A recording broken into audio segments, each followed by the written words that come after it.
Tonight's episode of the 31st Lap Podcast is brought to you by DirtTrackDigest.com. If it's on dirt, it's on Dirt Track Digest. This is the 31st Lap Podcast, recorded live in the studios of FingerLakes1.com in downtown Seneca Falls, New York.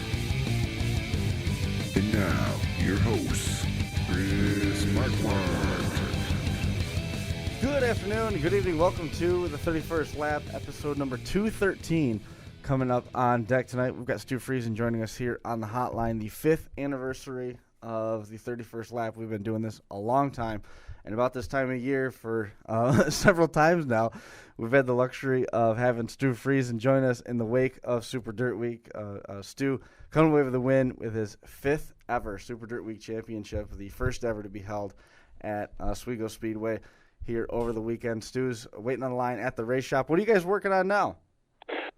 We're just getting ready to head out for Brockville. Just getting scaled up, getting loaded up. Super Dirt Week's tough, you know what I mean? It's there's a lot of rebuild, a lot of cleanup, a lot of turnaround. So we've had a busy couple days, and we're just getting ready to load up now. It seemed like there was a mixed bag there. Some guys looking to follow a typical Syracuse form and bring out all new stuff. Some guys that were opting to run with proven pieces that had some laps on them just because they didn't know what they were getting into, because you don't ever want to go someplace and tear up a brand new car. When you talk about the turnaround, is it just getting everything turned back over so you're ready to travel, or did you bring a ride that had to do multiple duties coming up here as we go through the rest of the postseason? We ran a car that I've been pretty comfortable with, that we ran a lot. Same car we won the 76er with a couple years ago, that we run on some of the open competition shows. So we just, Eric and I talked, and, we just figured we'd bring out, the piece that we were most comfortable with and confident in, and we swapped it around to get it ready for the big block, and, everything worked out good for it. We put some new skins on it, and, just let it rip, and it was good. We had a fast car all week long. Had to do some minor tweaks on it, but other than that, everything was pretty, pretty status quo. Just kind of rolled through the week. Super Dirt Week always comes, as you said, with some wear and tear, but this offered a litany of new challenges. What are you seeing different now coming out of Oswego, given that we've had the announcement already out there that we're going back to Oswego next year for Super Dirt Week 2017? Oh, obviously, I'm really looking forward to it. Thought it was awesome. The track was challenging. But that being said, I've raced on stuff that's either a lot rougher or, the worst case is when a track rubbers down, and I don't think that's good for the racers or the race fans. Sure. And it was racy all race long. You could pick your way through, and there was a bunch of different lines, and it was pretty cool. The whole Oswego venue was really cool to race at. Everywhere from the backstretch grandstands being packed. It was just a neat experience, and I think everything that the promotional staff there with World Racing Group, everything they learned and picked up along the way will be applied and applied into what they do for next year. So I think fans and racers, everybody can be excited for next year and be even better yet.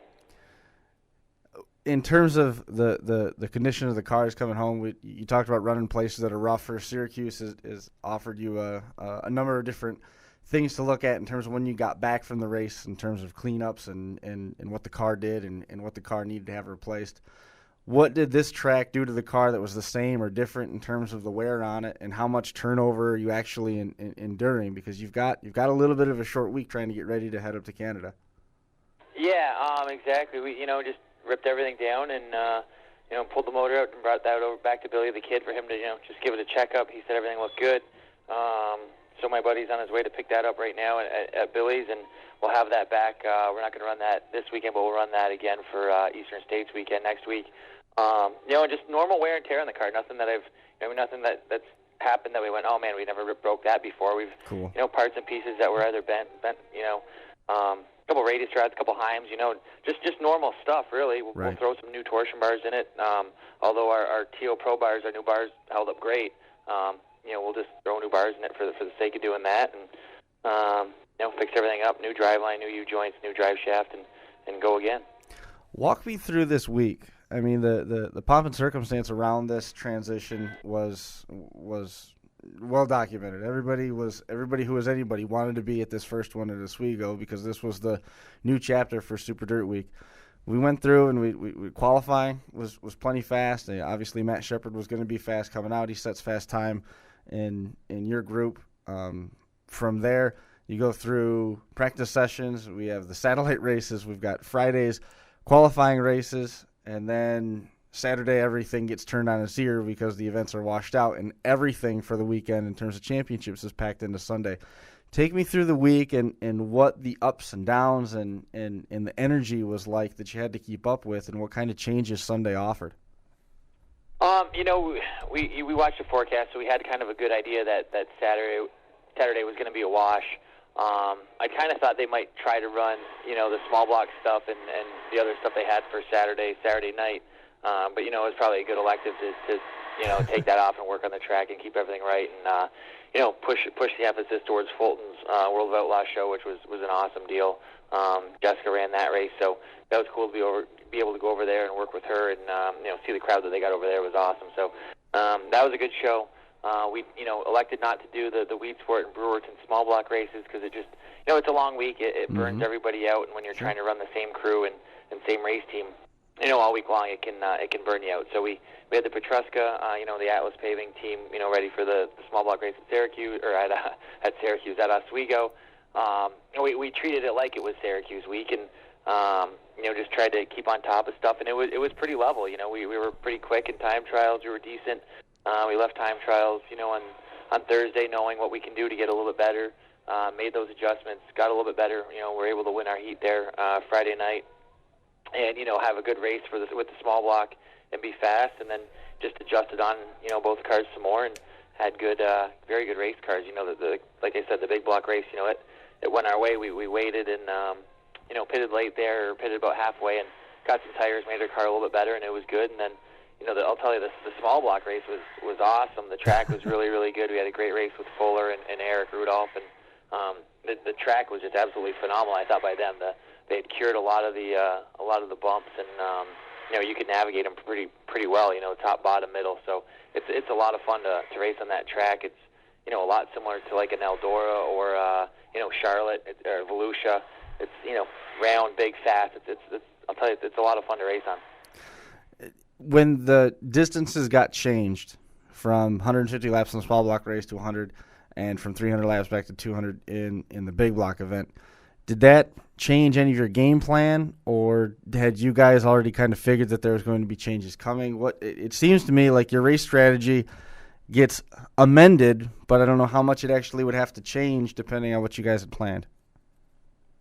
Well, our strategy was to pretty much shoot from the hip and see whether it be a 300 laps or 200. And, the 300-lap deal, we'd kind of thought about making a two-stop strategy or one stop about halfway, and we figured we could do that. Mm-hmm. Then when they changed it to 200, we weren't sure. We were just kind of letting the race play out. And, as the amount of cars that were dropping out and having problems early, we figured we'd get, to about halfway and then, pit and then try to race back up through. And that's what we did, and it worked out for us. I can't believe that you go into that race with the shoot from the hip mentality, but you guys have done this so many times. I guess it's not that far fetched to conceive it. Right. Well, that's the way we did, Syracuse the last couple of years, and it was just, when you go in there with a strategy, and this is going to play out and that's going to play out, and then either cautions don't fall your way, your race car's good, bad, or indifferent, and you need to adjust. At least we do, anyways. We've needed to adjust to the track conditions to really fine-tune our race car. We felt that, having a good race car at the end and being able to race as opposed to just kind of ride it out and play a pit position game and be at the front, you're kind of a sitting duck. So that's what we did, and it worked for us at Syracuse, and, it worked for us the other day. But I have a great crew, and the guys are ready for anything. So we were ready to, we had talked about during the race maybe going the whole distance. If the cautions played out, which, looking by the fuel that was left over, we probably couldn't have done, but we could have got quite close. So, we just kind of went over some scenarios as the race started to play out and see what was happening. And, obviously when we came in, I was really surprised to see Shepard go as long as he did before he made a pit stop there. So, it was good. We gave ourselves enough time to get back to the front, and that's the way it worked out, I guess. What's this mean for the team at this point? I mean, the first one, it was kind of a surprise. Then the second one came. Then you picked up 2 more. And now you've won it for the 5th time. And this is first year at a different venue. I mean, what does this mean for the team as a whole to come away with this and exercise this type of, this exercise almost a dominance? It's awesome. It just says a lot about the guys we got all working together and helping, and we're like a family. We're all great friends, and we work hard at it and enjoy ourselves, and we're all very passionate about it. And when we don't win, we want to always win. We want to do better. So then that coming in with the Halmar racing team this year and Chris Larson and everything that he's been through the last couple of years with his race teams, and being able to win some big races and then being able to win the biggest race of the year was really big for him, and we really appreciate his help. And it's pretty awesome when you get a new team, new car owner, and you get to the end of the year and win the biggest race of the year. It's a great experience. Just everybody's happy. It gives us some really good momentum into the winter, and just looking forward to the big races now at the end of the year. How many races at this point have you been in now? How many races have I been in? Yeah, how many times have you gone out this year? Oh, boy, I think like 70 or something. Yeah? I was guessing it was more than that with you've been all over the place, but it seems like no matter how many different types of race cars you're in through the course of any given time, you never lose focus on what you're doing on the periphery. Like, you're always prepared for the races that are coming down the line. Is it tough to juggle all these plates on sticks, or is it just second nature now that you've done it for so long? It's tough, but I got great guys. When we run the sprint car, my wife Jessica, she's excellent on preparing a sprint car and knowing what it takes to be the best that we can be every time we go out with that. So I got a lot of great people around us. Jeff Daly and Tad Parks, Tom Cullen have been instrumental over the years. They're great car owners, and it's been a lot of good people I've been surrounded with. So now that we've done it, 6, 7, 8 years in a row, kind of a very similar schedule, we kind of know what to expect and know what it takes, and know what equipment we're going to need to do what job. So that's the name of the game. It's definitely the more you race, the more you depend on your teammates, and I got some awesome teammates. Are we planning more truck events for next year? We're not sure. We're gonna do Phoenix there and Homestead, the last 2 races of the year in November, and then kind of look at it and make a game plan from there. We've talked about doing Daytona in February, which could be a good possibility. We do that, and then see. We'll kind of see what it's going to take, budget wise, to do the whole year and kind of go from there. I'd like to do more. It's a lot of fun. It's pretty cool. It's a new challenge building up that team, and it's been a lot of fun doing it. So it's cool to race at that level. I never thought I'd get the chance to do that. So we'll just take it as it comes and see what happens. Do you ever stop and reflect on this as you're living it? I mean, the fact that you've come so far, you've won in pretty much everything that you're in, and now you're talking about taking a truck and running Daytona. I mean, do you have pinch me moments at all anymore? Oh yeah, for sure. When I was a kid watching racing, at Ransomville, I just dreamed to race the modified, at Ransomville, and then we won a feature there, and then it's awesome, to race with guys like I grew up watching Billy Decker and Fuller and the Doctor. It's pretty darn cool to get out there and race with them, and never thought, for what it takes to do the NASCAR deal, it's a big budget. It's more about marketing and dollars and cents more than it is about having talent. But really fortunate to be hooked up with Chris Larson and his race team, and it's pretty cool building the deal with him. So it's a little bit different than what most guys are doing that are running the truck and coming in at 18, 19 years old, and getting hooked up with a Kyle Busch or something like that, where it's a big dollar and cents game. But building it from the ground up has been kind of fun, and every day, it's awesome. I'm really fortunate to get to do what I love, and it's a lot of fun.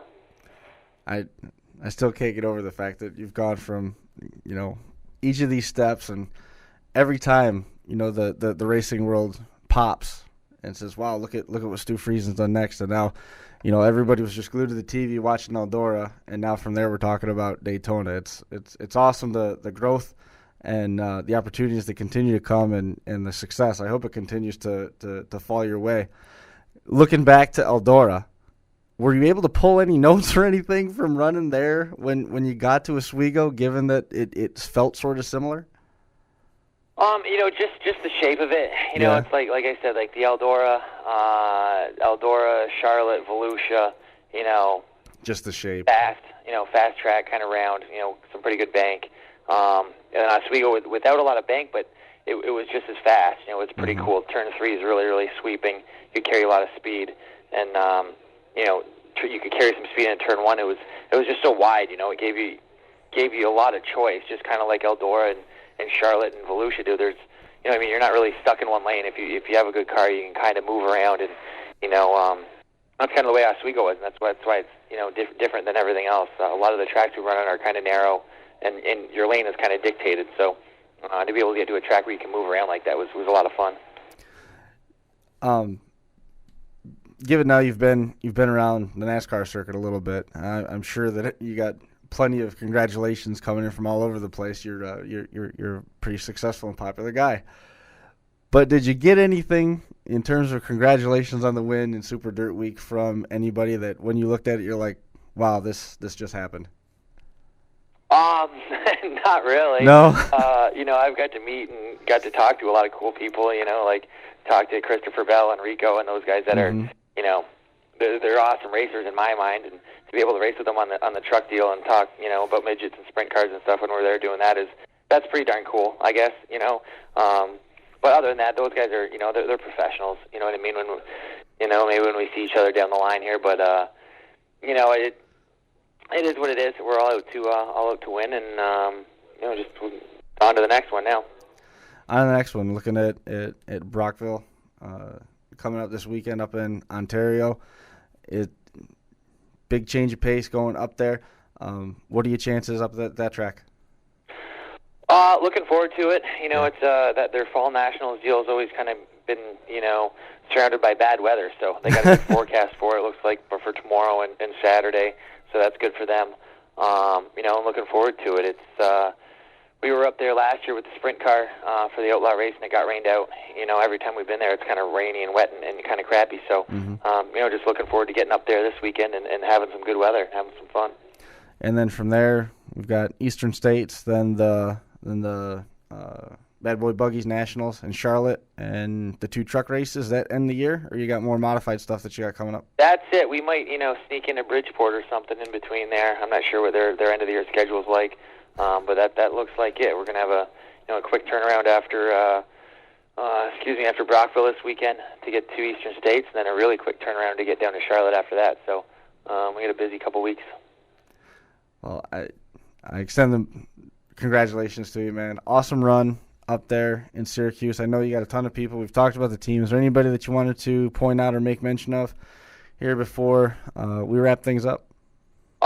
Just everybody on the Halmar Racing team. It's been a privilege to drive for these guys this year, and for Eric and Rod and Kevin Bates, the guys that have been with me the last couple of weeks. Lauren Ward, who's been with me all year. All my guys. It's been a tough year, as far as doing the amount of races, but we've had a lot of fun with it. So really looking forward to having some more fun the rest of the year. And at this point, have you even begun to consider what things are going to be like team-wise, car-wise, everything pretty much going to be the same for 2017, or too early to tell? Yeah, I think so. We got some fast race cars right now. We're looking at adding maybe one more to the stable, building another TO car. And then after that, just fine-tune it. It's nice to, leave a year and have everything kind of, looking towards the following year. So a lot of the times we come into the year and kind of been with a lot of question marks. This year we're not. So it's going to be a good deal to just kind of refine what we have now and keep going next year. When you talk about refining, what else is there? You guys are so on top of your game right now. What else is there to refine? What are you looking at trying to fine tune or dial in other than there's always speed to be found somewhere. Yeah.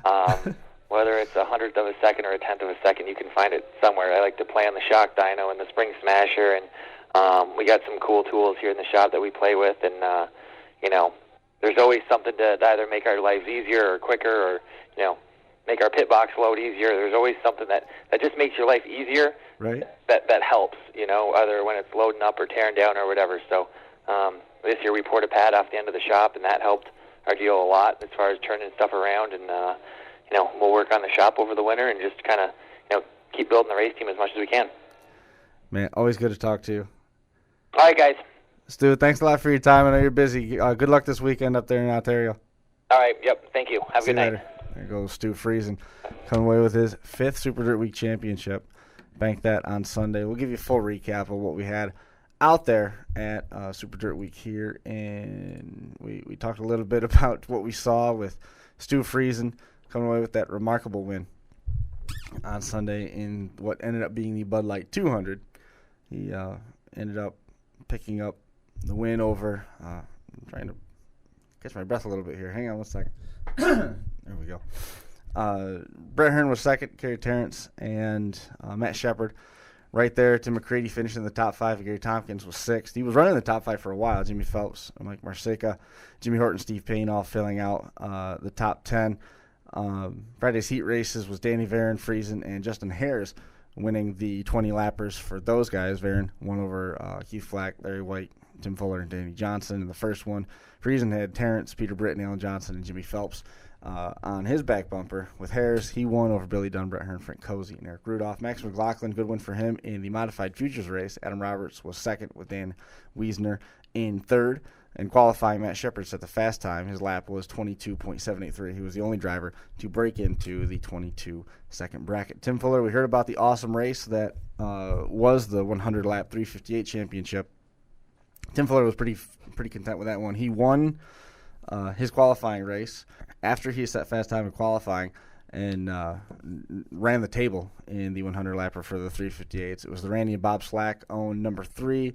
That was the one that had the W16 spec motor in it, and he did an awesome job. He said that he felt a little vulnerable when he was on restarts, but nonetheless, once he cleared traffic, he motored right away pretty much every time. And he had to hold off Shepard and Friesen. They both made some bids on him late in the going. Friesen was second, just a few hours removed from winning the Bud Light 200. Mark Johnson was third, passing Shepard when he fell off the pace in the final lap. Gary Lindbergh and Mike Marsica were 4th and 5th. Earlier this year, Fuller won the 358 Mod Tour race in Merrittville with that same number 3 RS car. He won a win, dominant one, in the qualifying race on Friday, part of the qualifying events for the 358 cars. And Gary Lindbergh was behind him. Brett Hearn, Stu Friesen, and Danny Johnson were chasing him. Billy Dunn won the second one, leading all 25 laps in that event with Billy Decker, Larry White, Pat Ward, and Eric Rudolph in tow. Joe Ladiseur won the 358 Futures race. The race was a barn burner. Jesse Mueller and Joey were battling to the line. Mueller looked like he won by 6,000ths of a second, but then the win was called back because he had an illegally placed transponder. So that one did not stand. Dave Marcichelli, he ended up being the first ever Sportsman Division winner at Oswego Speedway in the 50-lap Sportsman event. That one was slowed by 9 cautions, but those guys were driving the wheels off their cars. It wasn't a bad race at all. It boiled down to a race between Marcichelli and Rocky Warner. Warner hit the wall while they were battling, and it knocked the edge off of that car. He wasn't able to rebound and be quite as competitive as he was previous to that. He held second for a while. He eventually faded, and Greg Martin took second place from him. Marcichelli held on for the win. Martin was offered a chance at it with a green white checkered finish, but he couldn't do anything with it. Martin, Warner, Tyler Meeks, and Alex LaJoy ended up finishing in the top 5 there. There was 3 15-lap heat races for those. Brianna Ladiseur made history. She was the first ever woman to win a qualifying event at Super Dirt Week. She won over Tyler Trump and Chris Burek in the first race. Martin Pelletier won over Cody McPherson, and Rocky Warner and Greg Martin battled for third in the third race. Rocky Warner won it. Martin was second, and Brad Rouse was chasing them. Greg Martin and Matt Ferrum won 2 of the Sportsman Futures races. They ended up having 2 of them. There was a total of 46 entries for the Futures division. Mike Jackson from Black Rock Outlaw Speedway was 5th in the second race. Rob Brietman, he won his 4th Pro Stock Super Dirt Week title And he wasn't even in the top 3 on lap 15 of the 30-lap race. He was halfway, and he wasn't even in the top 3. He rolled off 9th, and he made a charge to the front. Nick Stone was following him, and almost had it. It was a great race. Yetman ended up hanging on to it. He got away from B.J. Peters, Jason Casey, Jim Normoyle, Pete Stefanski, and Nick Stone was penalized on a couple of restarts, a total of 8 places because he was determined to have jumped. Nonetheless, he still ended up getting second for Normoyle, and Yetman was ahead of him at the checkered flag. Normoyle was third ahead of Robbie Speed and Pete Stefanski. Jason Meltz won the Futures race. It was his first ever Pro Stock feature. They held that Friday afternoon. Saturday night, going back to the satellite events at Fulton Speedway, Donnie Schatz won his 24th career World of Outlaws Craftsman Sprint Car Series feature. He legged out a win over Lucas Wolf, Danny Dietrich, Darren Pittman, and Shane Stewart. Logan Schugart's pass of 12.801 seconds in time trials set a new track record. 28 of the 32 drivers signed into the pits broke the old mark.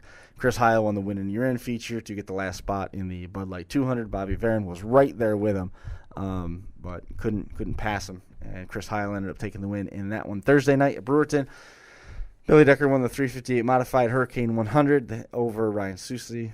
Those two were battling bad, traded the lead back and forth. I think they ended up trading the lead 5 times in the 100-lapper. Decker led during 3 stints, and he also did the last. He got the lead on lap 82 and held on through the final 18 laps. It was his first win in the 358 Modified Series this year. Susi was next with Danny Johnson, Alan Johnson, Billy Dunn in the top 5. Brad Rouse dominated the Sportsman division at the Hurricane 100. It was his 104th career Sportsman win. He worked lap traffic perfectly, set up a pass of Taylor Trump, who started off the pole, and then Rocky Warner raced up there late. He got the second ahead of Trump, Taylor Caprera, and Corey Baker, but couldn't do anything with Rouse. Weedsport on Wednesday, Eric Rudolph and Todd Root were in victory lane. Brett Hearn led early, but he broke.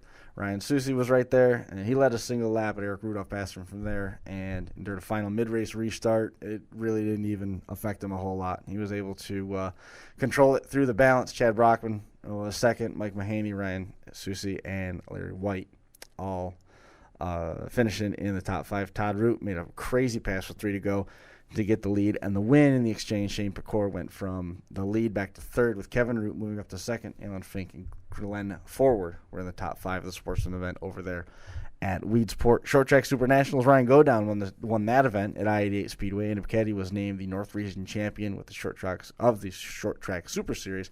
Godown took $5,000 for the race win, and Buchetti took $12,000 as the series champion. We heard Stewart Friesen talk a little bit about going to Florida. He's got plans to run Daytona possibly with the Truck Series. I anticipate he's going to be in action at Volusia Speedway. However, there was some news coming out of there. Wendy Underwood, who's the promoter of Volusia Speedway, which is in Barberville, announced that the track was closing. The track was closing as of last Wednesday. The track is ending weekly operations for the foreseeable future. We all know what that means in racing. Take it for what it's worth. Planes remain still intact, however, to have the Dirt Car Nationals there. The track itself is owned by World Racing Group. We heard Stu Friesen talk about WRG. World Racing Group owns that track, and Underwood had leased the track for the season. So she posted the statement that there was circumstances beyond their control. They'd like to announce that they're closing the doors effective Wednesday.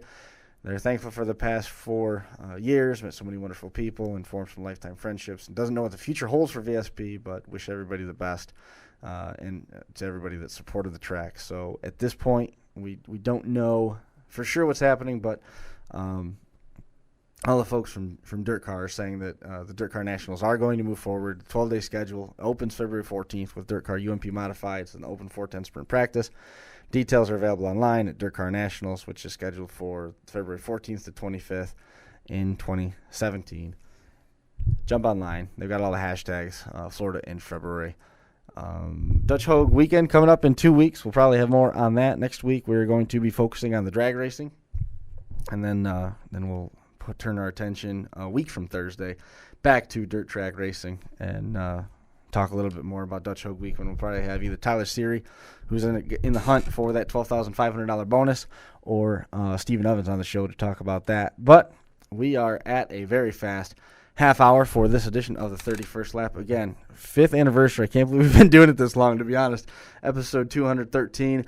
in the books. That is going to do it for us here at the FingerLakes1.com studios in downtown Seneca Falls, New York. Thanks for listening, and we will see you right back here next week. Of course, above all, thanks a lot to Stewart Friesen for making some time. He's got a busy couple weeks coming up. We wish that team the best as they make their trek up north to race with the Dirt Car Series. We'll see you next time.